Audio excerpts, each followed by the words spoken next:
अब question number 2 में हमको रुपीज़ को चेंज करना है डेसिमल्स में।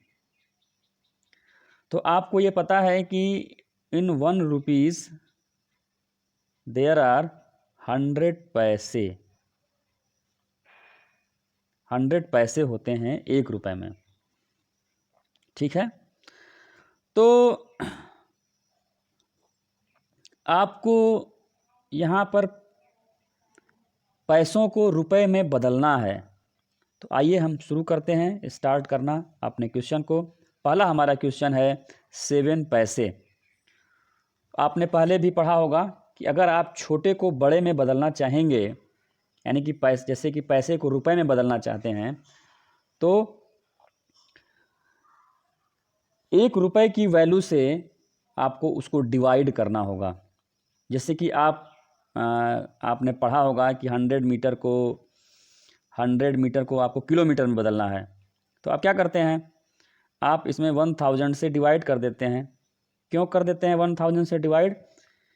क्योंकि 1 किलोमीटर में 1000 मीटर होता है, और मीटर एक छोटा यूनिट है, किलोमीटर एक बड़ा यूनिट है। उसी प्रकार से हम पैसे को रुपए में भी कन्वर्ट कर सकते हैं डिवाइड करके। जब छोटे को बड़े में आप कन्वर्ट करेंगे तो यूनिट की वैल्यू से आप डिवाइड करोगे, और बड़े को छोटे में जब कन्वर्ट करोगे तो आप मल्टीप्लाई करोगे उसी वैल्यू से। ये एक फार्मूला है, ट्रिक है, मैं आपको बता दे रहा हूँ। तो यहाँ आपको 7 पैसे को रुपए में कन्वर्ट करना है, तो आप क्या करोगे, 1 रुपीज़ में 100 चूँकि पैसे होते हैं, तो आप 100 से इसको डिवाइड करोगे, और जब आप डिवाइड करोगे तो इसकी वैल्यू आ जाएगी डेसिमल में 0.07, जो आप पहले से पढ़े हैं। आप 100 से 7 को डिवाइड करके ये वैल्यू फाइंड करके देख सकते हैं। तो इसकी वैल्यू हो गई 0.07 रुपये, ठीक है। आइए अगला क्वेश्चन हम देखते हैं। 7 रुपीज़ और 7 पैसे को हमको डेसिमल में कन्वर्ट करना है। तो यहाँ पे आप देखिए कि यहाँ 7 रुपीज़ तो ऑलरेडी रुपीज़ में लिखा हुआ है। हमको 7 पैसे को कन्वर्ट करना है डेसिमल में, और हमने कन्वर्ट किया था तो वैल्यू कितनी आई थी? वैल्यू आई थी 0.07 वैल्यू आई थी। ये क्या आ गया था? रुपया आ गया था ये। अब इसमें हम क्या करेंगे, हम इसमें जो हमको पहले से रुपया मिला हुआ है 7, उसको जोड़ देंगे। और जब आप 7 रुपीज़ को 0.07 में आप जोड़ेंगे, तो आप जोड़ेंगे कैसे, इसको आप देखिए।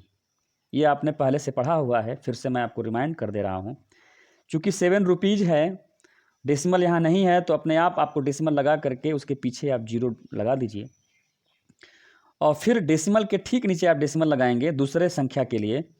और चूँकि वो 7 पैसा है, उसकी वैल्यू आई थी 0.7, तो आप उसको इस तरीके से लिखेंगे।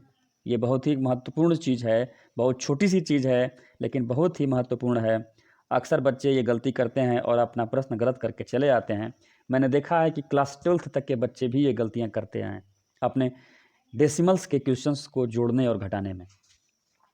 आप ये गलती ना करें, इसलिए ये बारीकी का ध्यान रखेंगे। डेसिमल के ठीक सामने ही डेसिमल को लगाएंगे और उसके आधार पर संख्याओं को लिखेंगे। आप ऐसा नहीं करेंगे कि 7 लिखा हुआ है और 0.7 लिखा हुआ है, तो आप ऐसे कर दीजिए और इसकी वैल्यू आप लिख दीजिए 0.14। ये गलत हो जाएगा, ये आपको नहीं करना है। आपको क्या करना है वो मैं आपको बता दिया हूँ, आप उसको गौर से देखिए, अभ्यास करिए, आपको वो चीज़ हरदम दिमाग में रहेगी। तो ये 0 और 7 को आप जोड़ेंगे तो वैल्यू आएगी 7, 0 को जोड़ेंगे वैल्यू आएगी 0। 7 के आगे यहाँ पर कुछ डेसिमल के इधर कुछ भी नहीं है, तो हम यहाँ पे अपने आप से एक 0 लगा लेंगे। तो 7 और 0 को जोड़ेंगे तो वैल्यू आएगी 7, तो आंसर आ जाएगा 7.07 रुपीज़। इसी तरीके से बाकी क्वेश्चंस भी इसमें दिए गए हैं, आपको मैंने तरीका समझा दिया है। बाकी क्वेश्चंस को खुद से सॉल्व करिए, अभ्यास करिए, एग्जाम्पल्स भी लगाइए। आइए अब हम बात करते हैं क्वेश्चन नंबर 3 के बारे में। यहाँ पर जैसे कि अभी मैंने पहले आपसे अभी पिछले ही बार बात की थी, अभी पिछले क्वेश्चंस के बारे में, मीटर और सेंटीमीटर के बारे में। तो यहाँ देखिए क्वेश्चन भी आ गया, आपको 5 सेंटीमीटर को मीटर में बदलना है और किलोमीटर में बदलना है। क्लास 6 में साइंस में आपने ये सब चीज़ें पढ़ी हैं। जब आप मोशन चैप्टर, वहाँ मेजरमेंट एंड मोशन चैप्टर आप कर रहे थे साइंस में, वहाँ पे आपको ये सब चीज़ें बताई गई थी। आइए उसको थोड़ा सा रिकॉल करिए, और इसको बस आपको यूनिट पता होना चाहिए कि 1 मीटर में कितने सेंटीमीटर होते हैं।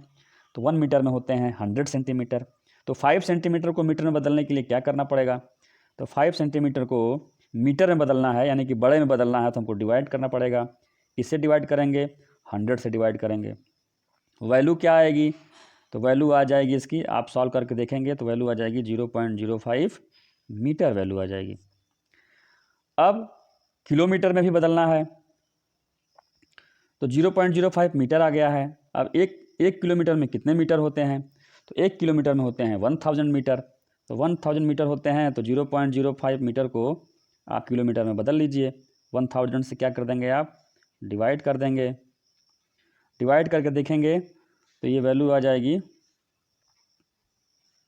इतने जीरो लगेंगे डेसिमल के बाद, और यहाँ 5 लिखेंगे आप, और ये आ जाएगा। बाद में यूनिट लगा देंगे आप, यूनिट लगाना ज़रूरी है। यूनिट लगा देंगे यहाँ पे किलोमीटर। ठीक है, तो इस तरीके से आप इस क्वेश्चन को सॉल्व कर सकते हैं।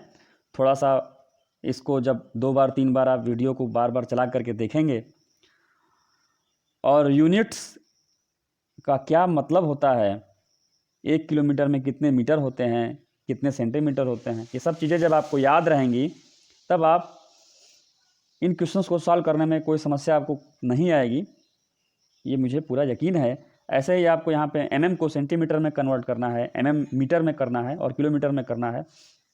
आप कन्वर्ट करके बताइए मुझे कमेंट बॉक्स में कि आपकी वैल्यू कितनी आ रही है, और मैं उम्मीद करता हूँ कि आप इन सभी क्वेश्चंस को खुद से सॉल्व करके देखेंगे।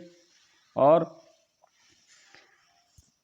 आइए अब चलते हैं क्वेश्चन नंबर 4 की तरफ। हमको ये कुछ वैल्यू दिया गया है, उसको किलोग्राम में कन्वर्ट करना है। अलग अलग प्रकार के प्रश्न दिए गए हैं, पहले रुपए पैसे वाला था, फिर मीटर किलोमीटर, अब ग्राम किलोग्राम। तरीका एक ही होगा, जो इसका वैल्यू है 1 किलोग्राम में कितने ग्राम होते हैं, 1000 ग्राम होते हैं, उससे उसको आपको डिवाइड कर लेना है, तो आप वो वैल्यू फाइंड कर लेंगे। इसमें मैं ये थर्ड वाला पार्ट लेता हूँ, क्योंकि इसमें किलोग्राम और 8 ग्राम दोनों यूनिट है। चूँकि किलोग्राम पहले से ऑलरेडी दिया हुआ है, तो उसको हमको छोड़ देना है। हमको केवल 8 ग्राम दिया हुआ है, उसी को कन्वर्ट करना है किलोग्राम में। तो ग्राम, एक किलोग्राम में कितने ग्राम होते हैं? तो 1 किलोग्राम में 1000 ग्राम होते हैं। तो आप 1000 से यहाँ डिवाइड कर दीजिए, वैल्यू आ जाएगी 0.008। वैल्यू आ जाएगी 0.008। तो अब ये जो 0.008 क्या है, ये किलोग्राम है। और इसको पिछले क्वेश्चंस में मैंने आपको बताया था कैसे आपको जोड़ना है। अगर एक अंक डेसिमल में है, दूसरा अंक होल नंबर में है, तो इसको जोड़ने का तरीका मैं बता दे रहा हूँ आपको, फिर से आपको रिमाइंड कर दूँ, पिछले क्वेश्चन से मैंने किया था आपको। अब यहाँ पर 4 kg है, तो पहले तो ये जो डेसिमल 008 दिया हुआ है, डेसिमल के पहले होल नंबर में कुछ भी नहीं लिखा है, तो आप 0 लगा लीजिए। 4 kg दिया गया है, तो 4 kg का मतलब कि डेसिमल के बाद इसमें कुछ भी नहीं है, तो 000 लगा दीजिए, आगे 4 लगा दीजिए। अब दोनों को जोड़ दीजिए, आंसर आ जाएगा आपका 4.008। प्रैक्टिस करके, जब आप कई बार प्रैक्टिस करेंगे, तो ये आपको आसानी से क्वेश्चंस होने लगेंगे, सॉल्व होने लगेंगे। पहली बार में आपको थोड़ी समस्या आएगी, क्योंकि एक नई चीज़ आपके सामने आ रही है कि इस पहले मैथ में सवाल दिया रहता था, आपको कुछ भी उसमें से घटाना बढ़ाना नहीं होता था, आप उसको सीधे हल करते थे। लेकिन यहाँ पर आपको अपने तरफ से सोचना पड़ेगा, और सोच करके उसके अकॉर्डिंग चलना पड़ेगा, तभी जा कर के क्वेश्चंस सॉल्व हो पाएंगे। अगले क्वेश्चन की तरफ हम बढ़ते हैं, क्वेश्चन नंबर 5 की तरफ। डेसिमल नंबर को एक्सपेंडेड फॉर्म में लिखना है। एक्सपेंडेड फॉर्म आपने पढ़ा होगा, जैसे कि एक यहाँ पर 20.03 लिखा हुआ है, तो 20 का मतलब क्या हुआ? 2 × 100, सॉरी 20 का मतलब हो गया 2 × 10, प्लस 0 लिखा हुआ है तो 0 लिख दीजिए आप यहाँ पे, प्लस आप डेसिमल में आ जाइए, 0.0 लिखा हुआ है तो यहाँ पर क्या हो जाएगा वैल्यू 0/10। डेसिमल के ठीक बाद 10th पार्ट होता है। फिर 3 लिखा हुआ है, ये हो गया 0, ये हो गया आपका 3/100, ये 100 पार्ट हो गया। ठीक है, 2 × 10 क्या हो जाएगी वैल्यू इसकी, ये हो जाएगी 20 प्लस 0, इकाई का स्थान यूनिट प्लेस 0/10, तो डेसिमल में यहाँ पे 0 होगा, प्लस डेसिमल में यहाँ पे 0.03 होगा। आप दोनों ही तरीक़ों को इस्तेमाल करके लिख सकते हैं, यानी कि कहीं ना कहीं प्लेस वैल्यू इसमें लिख करके आपको बीच में प्लस का चिन्ह लगा देना है, तो आप आसानी से इस तरीके से इसको रिप्रेजेंट कर सकते हैं। जो बच्चे अभी प्लेस वैल्यू थोड़ा सा उनको कमज़ोरी है, वे पिछली कक्षाओं की बुक देख करके प्लेस वैल्यू समझ सकते हैं। इसमें जो एक क्वेश्चन मैंने एक कर दिया, अब अगला चौथा क्वेश्चन देखिए यहाँ पे 2.034, इसको एक्सपेंडेड फॉर्म में लिखना है।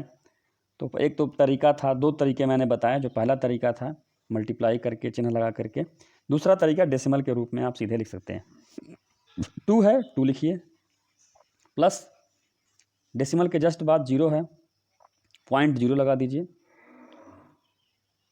डेसिमल के दूसरे स्थान पर 3 है, पॉइंट के बाद 0 लगाइए, फिर 3 लगाइए। और डेसिमल के 2 प्लेस के बाद 4 है, पॉइंट लगाइए, 2 बार 0 लगाइए और 4 लगा दीजिए। ये हो गया इसका एक्सपेंडेड फॉर्म। इस तरीके से आप इसको लिख सकते हैं।